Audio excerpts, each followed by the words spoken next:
शिरूर येथील श्री गोडोजी पार्श्वनाथ जैन मंदिराच्या दानपेटीतील रोकड लंपास.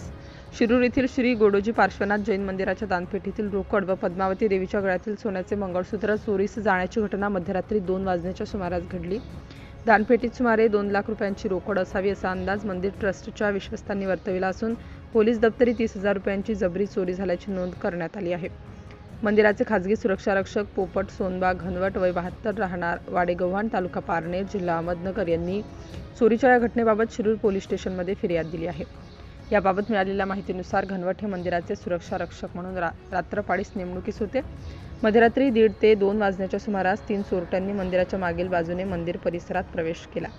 घनवट यांना पाहताच चोरट्यांनी त्यांच्यावर हल्ला चढवत मंदिराच्या चाव्यांची मागणी केली. मंदिराच्या चाव्या माझ्याकडे नाहीत, पुजाऱ्यांकडे असल्याचे सांगतात चोरट्यांनी घनवट यांना लोखंडी टॉमीने मारहाण करत खाली पाडून त्यांच्या छातीवर स्क्रू ड्रायव्हर रोखला. चोरट्यांनी मंदिराच्या मुख्य दरवाजाचे कुलूप व कडी-कोयंडा कटावणीने तोडून मंदिरात प्रवेश केला. दर्शनी बाजूला असलेल्या दानपेटीचे कुलूप व कडी-कोंडा तोडून दानपेटीतील रोकड बॅगेत भरली. त्यानंतर गाभाऱ्याच्या दरवाजाचे कुलूप व कडी-कोयंडा तोडून गाभाऱ्यातील पद्मावती देवीच्या गळ्यातील सोन्याचे मंगळसूत्र चोरून चोरट्यांनी मागील दरवाजाने पोबारा केला. दरम्यान शिरूरचे उपविभागीय पोलीस अधिकारी प्रशांत ढुले, पोलीस निरीक्षक ज्योतिराम गुंजवटे, सहाय्यक पोलीस निरीक्षक संदीप यादव यांनी त्यांच्या सहकाऱ्यांसह घटनास्थळी भेट देऊन पाहणी केली. शिरूर हवेलीचे आमदार ॲडव्होकेट अशोक बापू पवार, जैन श्रावक संघाचे संघपती भरत चोरडिया यांनीही घटनास्थळी भेट दिली.